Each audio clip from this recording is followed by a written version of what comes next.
नमस्कार, मी शिवानी इगतपुरे. आपण पाहताय सातारा न्यूज. पाहूयात आज दिवसभरात घडलेल्या घटनांचा थोडक्यात पण सुपरफास्ट आढावा.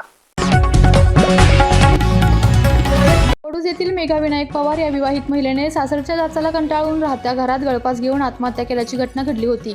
दरम्यान या विवाहितेला आत्महत्या करण्यास प्रवृत्त केल्याप्रकरणी पती विनायक पवार, दीर आणि सासरे यांच्या विरुद्ध पोलीस ठाण्यात फर्याद दाखल झालेली आहे. मात्र संशयितांना अटक करून कारवाई न झाल्यामुळे मयत विवाहितेच्या कुटुंबाने वडूज पोलिसात दिलेल्या निवेदनात मारहाण, शिवीगाळ, जीवे ठार मारण्याची धमकी, शारीरिक आणि मानसिक त्रासातून ही आत्महत्या केल्याचे निवेदनात नमूद केले आहे. तरी संशयित आरोपींना तातडीने अटक करून त्यांच्यावर कारवाई करावी आणि आम्हाला न्याय द्यावा अशी मागणी कुटुंबाने केली आहे. फलटण तालुक्यातील विडणी येथील कोकरेवाडी परिसरात जंगली रानगव्याने वस्तीमध्ये घुसून धुमाकूळ घातल्याची धक्कादायक घटना घडली आहे. या हल्ल्यात राजेंद्र सदाशिव जाधव हे गंभीर जखमी झाले असून त्यांना बारामती येथील खासगी रुग्णालयात उपचारासाठी हलवले आहे. विडणी येथे कोकरेवाडी परिसरात रानगवा अचानक घुसल्यामुळे अनेकांची तारांबळ उडाली. या दरम्यान राजेंद्र जाधव यांच्यावर हल्ला करून त्यांना जखमी केले. स्थानिक नागरिकांनी तत्काळ त्यांना उपचारासाठी रुग्णालयात हलवले. या घटनेनंतर संपूर्ण कोकरेवाडी परिसरात भीतीचे वातावरण निर्माण झाले असून नागरिकांना घराबाहेर पडताना विशेष खबरदारी घ्यावी असे आवाहन प्रशासनाकडून करण्यात आले आहे. वन विभागाकडून रानगव्याला पकडण्यासाठी विशेष पथक तयार करण्यात आले असून या भागात रानगवा याला पकडण्यासाठी विशेष मोहीम देखील राबवली जात आहे. सातारा जिल्ह्यातील ब्रिलियंट अकॅडमी कराड नावाने ईश्वरपूर, जिल्हा सांगली येथे सुरू असलेल्या शैक्षणिक केंद्रात सध्या अंदाजे 40 विद्यार्थ्यांचे प्रवेश हे बोगस UDAS नंबरच्या नावाखाली अवैधरित्या करण्यात आलेले असून प्रवेश शुल्काच्या नावाखाली अतिरिक्त घेतली जाणारी रक्कम ही रोख स्वरूपात घेतली जात असून त्याची रजिस्टरला नोंद घेतली जात नाही. यात सोबत कार्यरत शिक्षकांना वेतन हे Google Pay वरून अदा केले जाते. यासारख्या अनेक संशयास्पद मुद्द्यांच्या आधारे होत असलेली शासनाची आणि विद्यार्थ्यांची फसवणूक थोपविण्यासाठी संबंधित केंद्रावर कारवाईच्या मागणीसाठी निवेदन संघर्ष समितीने दिले असून कारवाई न झाल्यास मोठे आंदोलन सुरू करणार असल्याचे सांगत होणाऱ्या परिणामास शिक्षण विभाग पूर्णतः जबाबदार असल्याची माहिती संघर्ष समितीचे संस्थापक अध्यक्ष शाकीरभाई तांबोळी यांनी माध्यमांना दिली. सातारा शहर आणि उपनगर परिसरात दिवसेंदिवस वाढणारी गुन्हेगारी आणि यामुळे सर्वसामान्य नागरिकांमध्ये पसरणारी दहशत याचा बिमोड करण्यासाठी भारतीय जनता पार्टीकडून सातारा शहर आणि शाहूपुरी पोलीस ठाण्याच्या अधिकाऱ्यांना निवेदन देण्यात आले. गेल्या काही दिवसांपासून सातारा शहरातील विविध परिसरात काही टवाळखोर तरुण उघडपणे कोयते आणि इतर घातक शस्त्रांचा वापर करून दहशत माजवण्याचे प्रयत्न करत आहेत. या गुंडांच्या दहशतीमुळे महिला आणि विद्यार्थ्यांना घराबाहेर पडणे कठीण झाले असून यामुळे शहरांमध्ये अत्यंत भीतीचे वातावरण निर्माण झाले आहे. तरी अशा टवाळखोरांवर कठोर कारवाई करून सातारा शहरातील गुन्हेगारीचा बिमोड करावा अशी मागणी भाजपकडून निवेदनाद्वारे पोलीस अधिकाऱ्यांना करण्यात आली आहे. सातारा नगरपालिकेचा अर्थसंकल्प आज जाहीर होत असतानाच या सभेवर महाविकास आघाडीच्या पदाधिकाऱ्यांनी बहिष्कार टाकला आहे. सातारा नगरपालिकेच्या अर्थसंकल्पीय सभेमध्ये सातारा शहरातील विकास कामांसंदर्भात म्हणणे मांडण्यासाठी महाविकास आघाडीकडून अर्ज सादर करण्यात आला होता. परंतु याला कोणतेही उत्तर देण्यात आले नसल्याने महाविकास आघाडीने त्या सभेवर बहिष्कार टाकत सातारा नगरपालिकेतील कामकाजाचा निषेध व्यक्त केला. फलटण शहर आणि आजूबाजूच्या परिसरात अवैध धंद्यांना प्रतिबंध करण्यासाठी फलटण शहर पोलीस स्टेशनच्या वतीने धडक कारवाई करण्यात येत आहे.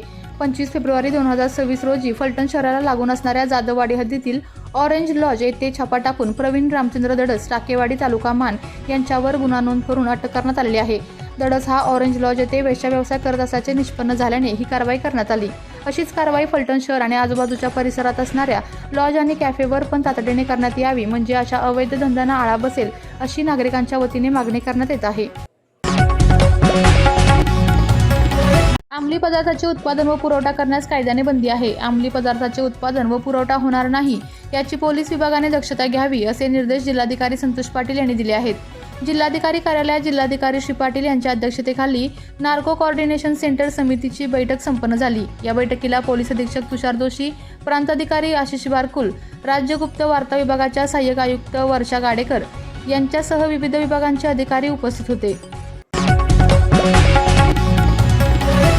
सातारा नगर परिषदेच्या पहिल्याच सभेत महिला नगरसेविका सावित्री बडेकर यांनी मुख्याधिकारी विनोद जळक यांच्यावर धक्काबुक्की केल्याचा गंभीर आरोप केल्याने सभागृहात एकच खळबळ उडाली. या प्रकरणाची चौकशी करून संबंधितांवर गुन्हा दाखल करण्यात यावा अशी मागणी बडेकर यांनी सभागृहात केली आहे. बडेकर यांनी सभेत बोलताना सांगितले की मुख्याधिकाऱ्यांनी त्यांच्याशी अयोग्य वर्तन करत धक्काबुक्की केली. हा प्रकार गंभीर असून याची सखोल चौकशी व्हावी आणि दोषींवर तातडीने कारवाई करण्यात यावी अशी मागणी त्यांनी केली आहे. दरम्यान मुख्याधिकारी विनोद जळक यांनी आरोप फेटाळून लावत आपली बाजू मांडलेली आहे. मी कोणालाही धक्काबुक्की केलेली नाही. माझ्या केबिनचे दोन्ही दरवाजे लॉक करून ठेवण्यात आले होते आणि मला बाहेर पडू दिले जात नव्हते. ज्या मार्गाने वाट मिळाली त्या मार्गाने मी बाहेर पडलो. CCTV फुटेज तपासून वस्तुस्थिती स्पष्ट होईल असे त्यांनी सांगितले आहे. उलट बडेकर यांनी शासकीय कामात अडथळा आल्याचाही आरोपही त्यांनी केला आहे. आणल्याचा आरोपही त्यांनी सभागृहात केला आहे. या घटनेनंतर सभागृहात काही काळ तणावाचे वातावरण निर्माण झाले. प्रकरणाची गांभीर्याने दखल घेत नगराध्यक्षांनी संपूर्ण घटनेची चौकशी करून अहवाल सादर करण्याच्या सूचना प्रशासनाला दिल्या असल्याची माहिती मिळाली. या घटनेमुळे नगरपालिकेच्या पहिल्याच सभेत वादाची ठिणगी पडली असून पुढील चौकशी अंती नेमकी वस्तुस्थिती समोर येणार आहे.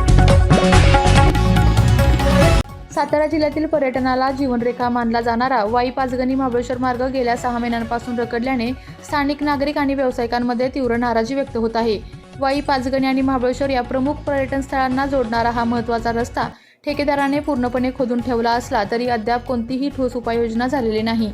या विलंबामुळे छोट्या मोठ्या व्यवसायांवर आणि हॉटेल उद्योगांवर गंभीर परिणाम होत असून पर्यटन जवळजवळ ठप्प झाले आहे.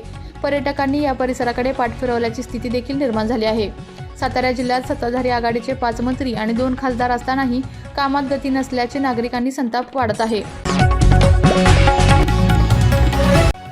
साताऱ्याच्या राजकारणात मोठा ट्विस्ट. 20 मार्चची डेडलाईन जाहीर होताच सत्तेच्या समीकरणांना वेग आला आहे.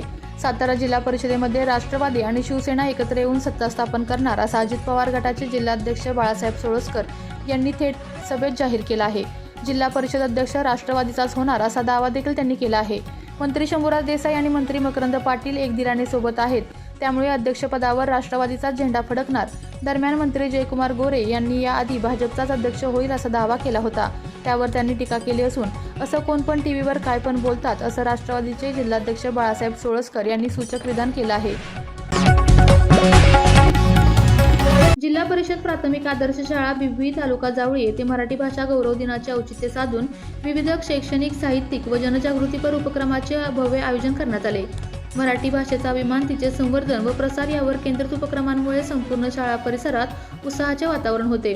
कार्यक्रमाच्या प्रारंभी दिवाणी व फौजदारी न्यायालय मेढा यांच्या वतीने मराठी भाषा संवर्धन दिनानिमित्त जनजागृती शिबिराचे आयोजन करण्यात आले.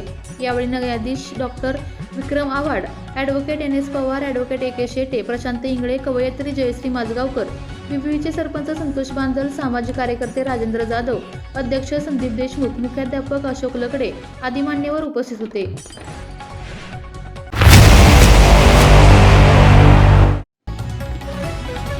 कराडच्या प्रीती संगमावरील स्वर्गीय यशवंतराव चव्हाण समाधीस्थळी कराड नगरपालिकेची ऐतिहासिक पहिली विशेष अर्थसंकल्पीय सभा संपन्न झाली. शिवसेना शिंदे गटाचे लोकनियुक्त नगराध्यक्ष राजेंद्रसिंह यादव, उपनगराध्यक्ष पोपटराव साळुंके यांच्या उपस्थितीत सभा पार पडली. यशवंतराव चव्हाण समाधीला अभिवादन करून उपमुख्यमंत्री अजितदादा पवार यांना श्रद्धांजली वाहून कामकाजाला सुरुवात करण्यात आली. यशवंतराव चव्हाण यांच्या कार्याचा आदर्श घेऊन कराड नगरपालिकेचा पहिला अर्थसंकल्प समाधीस्थळी मांडत असल्याची प्रतिक्रिया लोकनियुक्त नगराध्यक्ष राजेंद्रसिंह यादव यांनी दिली. पोलीस स्टेशनच्या हद्दीत शेतकऱ्याची ट्रॅक्टर देण्याच्या आमिषाने तब्बल 10 लाख रुपयांची फसवणूक केल्याप्रकरणी आरोपीला अटक करण्यात आली असून पोलिसांनी 2 ट्रॅक्टर जप्त केले आहेत.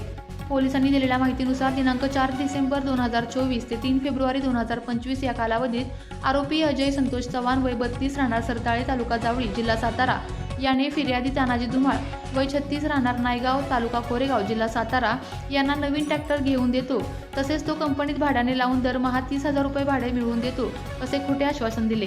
या आमिषाला बळी पडून फिर्यादीकडून 10 लाख रुपये घेण्यात आले. मात्र ट्रॅक्टर कंपनीत भाड्याने न लावता आरोपीने मोबाईल बंद करून फरार झाला. या प्रकरणी वाई पोलीस ठाण्यात गुन्हा रजिस्टर क्रमांक अन्वये गुन्हा दाखल करण्यात आला होता. या होत्या आज दिवसभरात घडलेल्या घटना. अशाच घटना जाणून घेण्यासाठी पाहत रहा सातारा न्यूज.